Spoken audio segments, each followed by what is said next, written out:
game. We got to get our offense down lower. Remember, don't let them push us out past the three-point line. Do a better job on dribble penetration and closeouts, okay? Hey, make them beat us over the top. We got to have a defensive stand here. Then we'll be able to get out and run with some offense. But we can't take it out of the net or let them shoot free throws all night. We got to hang in there. But right now, it's the same game as the last time we played them. They are clearly the more physical team. We're not playing hard. You don't get screened. You close out every time. You sprint back every time. Come on, we got to outfight them. Let's go. Welcome back to Open Court. Guys, those were some great clips right there. And I want to start with you, Alvin. What makes a great speech? What constitutes a great speech in the heat of the moment during the times that we just saw? And then what's the message that you're really trying to convey to your team during those moments? Well, I think the number one thing is that, from a technical standpoint, you've got to cover whatever you need to or the adjustments that you're trying to make. You have 2 minutes basically to do it, so you got to get the point out and get it across. I always turn to the leader of our team and make sure that, he's locked in and understands the point that I'm trying to make to the players. And then from there, when they leave the huddle, that guy also then talks about those points again and make sure that people understand what we're trying to do. They threw everything at us, and they thought they knocked us out. We're still standing, guys. Got to keep telling them, man, a long, long game. And, we just panicky and shoot it. We're all right.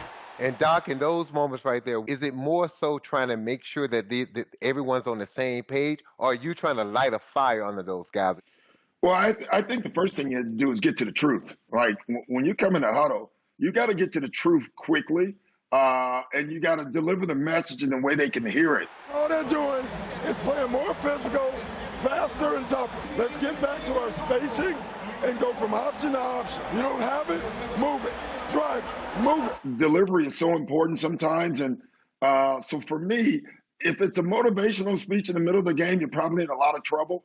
If it's a speech about something that you can do that you haven't been doing, then you have a chance. But if it's motivating, you're probably in a lot of trouble. And Nick, in those situations, what's the main thing that you're trying to get across to your team? Well, I think that each situation, is different. There's so many different scenarios, and I'm always interested in the result, out of the timeout. If kind of what the message you sent, got done out there, then you probably either said the right thing or said it the right way or motivated them enough to give you a little bit more. Hey, you got to let that fly, baby. Every one of those you got with your feet said, let them fly. We've done pretty good at keeping in front, talking, and coming to help and rebounding. Keep it up. I try to study those results pretty closely so I can change or be better or improve my communication or volume or message or whatever on that thing. Well, I think Nick's right. Every situation's totally different. And like Doc said, sometimes it's a motivational thing. And he's right about also, if it's a motivational thing, you're in trouble. You've got to get to one or two things that you think are of the highest priority. We just got to keep going to another level, all right? They're not gonna outfight us. They're not gonna outwork us. And they're not gonna play better together. They're not. You're not gonna go through an entire game plan. You're going to try to get one or two things changed. And however you have to do it, like Nick said, it'll be determined by what's going on in the game at that point. Sam, I think there's one other important thing, and really I got this from Doc. He talked about getting to the truth. One of the things he used to say is that, hey, I'll take you out for one or two reasons. Either you're tired or you suck. So when you come out of the game and go, Coach, I'm not tired. Figure it out. Guys, I agree with you. My mother used to tell me all the time, the truth hurt, but lies hurt a lot longer. So you got to get to the truth. You got to be honest with the players. And I used to tell coaches this all the time when I played. Just tell me the truth and put it on me to deal with the results. Okay? Deal with me. Let me deal with the truth. You were willing to listen. So that's a good thing. I also well, Doc, I was a great player. I had to listen. I was on a one-year contract. Yeah, but being around football, they have a huddle, right? Every play. Every single play, they get to have a huddle and talk about what they're doing. And we have, whatever the amount of timeouts in the game, we have to view those as our football huddles. And so for us, the execution is so important. We don't get to tell them each play, and that's why timeouts in the NBA are vital and very important. Nick, you just had, most recently you had a timeout in a situation, an ATO, where you had to draw up a play, and that play is shown, that shot is shown around the world. It's off to Leonard, defended by Simmons. Is this the dagger?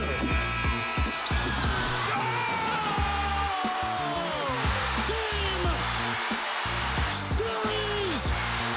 Toronto is won! What was your thought process, and when you drew up that play for Kawhi Leonard to get the ball? I knew you had him driving all the way over to the right side, shooting a fadeaway jump in the corner behind the basket. I knew you drew it up that way, and he executed it perfectly.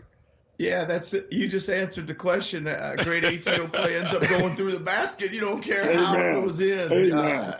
Anyway, I actually told him to bounce it on the rim 3 times instead of 4, but it didn't matter.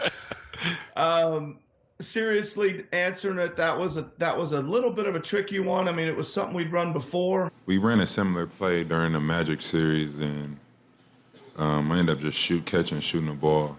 Raptors down 3. Leonard, a deep one, is short.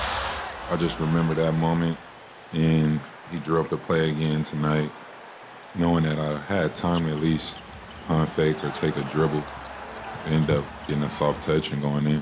We had a different lineup in there, a bigger lineup, so I had to move 4 guys 4 spots, and he was the only one that stayed in his spots. But luckily it came off the board pretty quickly for me, rotating 4 guys, and everybody understood what they were supposed to do. And listen, there was a lot of luck involved in that one, that's for sure. But you'll take the luck on those things. When you look out there and see the opposing team defense, is it about getting the ball in your best player hand, or is it about taking advantage of something that you see that the defense is not doing?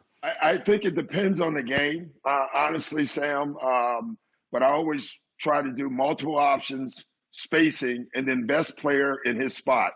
Beverly gets it in on the far side for Williams, gets a screen to his right. Lou to Paul George, curling, catching. Oh, damn! The genius of Doc Rivers. Out of timeout.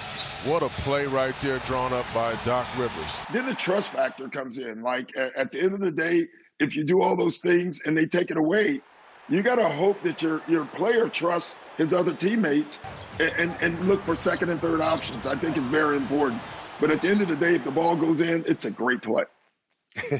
And Alvin, what's your thought process? Because you have a younger team.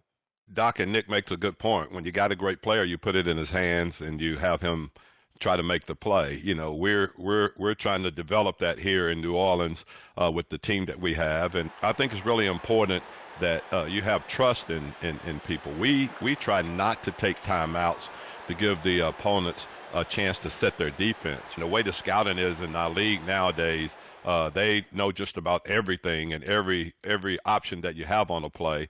So a lot of times we'll just go and not take the timeout.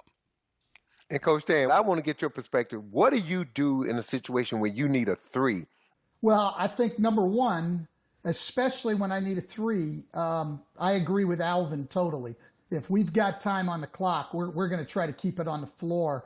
I think just coming up in a random situation is going to give me a better chance to get a 3 than calling a timeout against one of these 3 guys and trying to run a play where they know I need a 3. Second thing is, and I think this is true if you need a 2 or a 3, I think the key guy late in the game, everybody looks at the guy who's going to shoot it, and that's obviously really important, but you've got to have a good inbounder if you're going to be good in those situations. Yes. I was really fortunate in my time in Orlando. I had Hito Turkoglu, an absolutely great inbounder with no fear whatsoever. I mean, if something opened up by, an inch, he was willing to throw the ball into a tight window to get you a shot late in the game. So it's going to be 0.8 on the clock. But watch anything going toward the basket.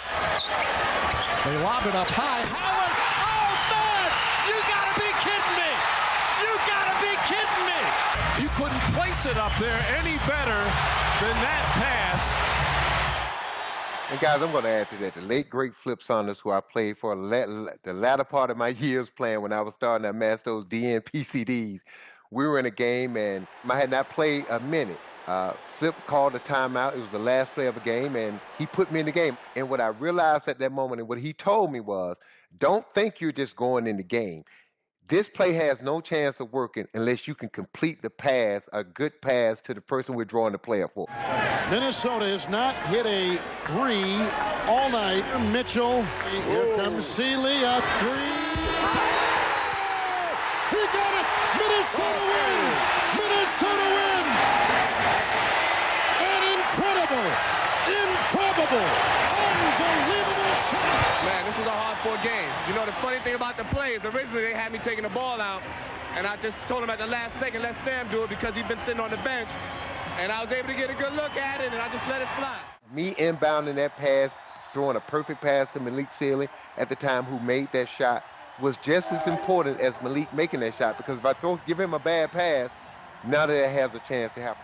When I first came in the league as a coach, you were taught you had to call a timeout during those situations. And now listening to the way the game has evolved, if you got talent and you have competent players, you tend to let those things play out without using that timeout. That has always been a pet peeve of mine, that people thinking that a coach had to use a timeout in that situation. And for you, the question for you, Stan, is what's something involved in coaching that bugs you to this day? Well, look, to me, I'm going to stay real general. These guys might get more specific. I think, and I'm part of the media now. Doc has been in the past. You are now. But us in the media, we coach the result. You know, I mean, we go back and analyze the decision based on the result. And I've brought this example up before. So Nick this year played triangle and 2 against Harden when they came to Toronto, when Houston came to Toronto, and he trapped him all the time. And early on, it was effective. Houston ended up making 22 threes, and they beat him. And I'm on NBA TV that night, and everybody's killing Nick. You know, like it's a bad strategy and the whole thing. No, really. Because it has something to do with those No. But it's in the Toronto Raptors coaching blood, Nick. Don't worry about it. Here's the thing. Hey, trust me. But Sam, here was my point is, so because you do something that's a little bit different and it doesn't work, you get criticized, but nobody's saying anything about the guys who are playing James Harden straight up and he's getting 50 every night and they're winning all the games. Nobody says anything. And I've had this point drummed into me a lot, but it happened in watching that game with Nick this year that really drummed home to me. You've got to coach with what you believe gives your team the best chance to win, and not worry whether you're going to be criticized or not, because if you don't win, you're going to be criticized. It doesn't matter what approach you do, so you've got to do what's best for your team. Stan's exactly right. Like, you cannot be scared to make a decision. And Alvin's been on my staff, and you know the one thing that pisses me off is when me and my staff, all of us, you can't be scared to think outside the box. Like, you just can't be, and you can't make decisions because of results. You got to make the right decision, what you think is the right decision, and go with it and live with it. Like, I love what Nick did. Now, as Nick knows, they played us 2 games later. That allowed us to prepare for that, because I kept telling the guys. You remember that? Like I said, I got a feeling they're going to triangle into. They're going to triangle into Kawhi. But, you know, it's so funny. I love that. Like, when I watch that game, I loved it. And Stan, you said it. No one complains or gets on us when Harden scores 50 being guarded one-on-one. Like, that's a smart strategy. No, it's not. It hasn't worked yet. It hasn't worked yet. So, you know, you got to think outside the box. These guys are good, and you got to do different things. Like, don't play it safe. Do what you think is best for your team, and just go with it, and live with the results. Mine is a much lighter topic than that. Maybe the coaches agree with me on this one or not, but you know what? I hate dressing 13 guys.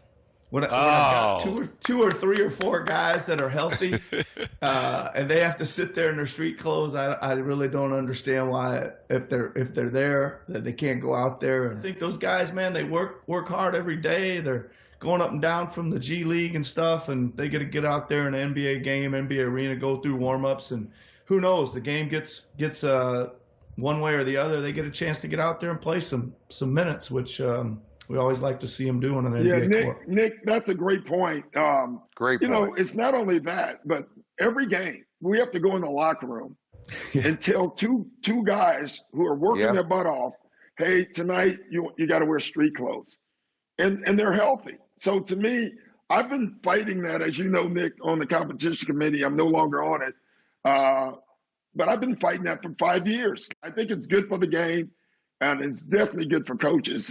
And it makes those guys feel more of a part of the team. Hey, Doc, you'll be happy to know that I've carried the torch for you there on the competition committee. The example I use is that my dad was a factory worker for 47 years, okay? And not one day did he ever go in and they said, you know, today we only need 6 guys to work, so you guys will get paid now, but you can't work today. I never understood that. I just think you have 15 guys, just 15 guys. You know, you never know when you might need them for a rebound or a foul or, you know, you just never know. And it just, I still don't understand. And every single competition committee meeting, I bring it up again and again because I don't get why we have 15 on the roster that we're paying, but we have 2 guys that you have to walk in there. And sometimes it's veteran guys. And I don't understand why we would have to do that. I really don't. We're in here talking about practice. I mean, listen, we're talking about practice. Coming up after the break, no disrespect to Allen Iverson, we're talking about practice. A lot of times I'd ask the captains, okay, should we come in tomorrow or should we have the day off? You'd be surprised how many times they said come in. And I was like, darn, I was wanting the day off.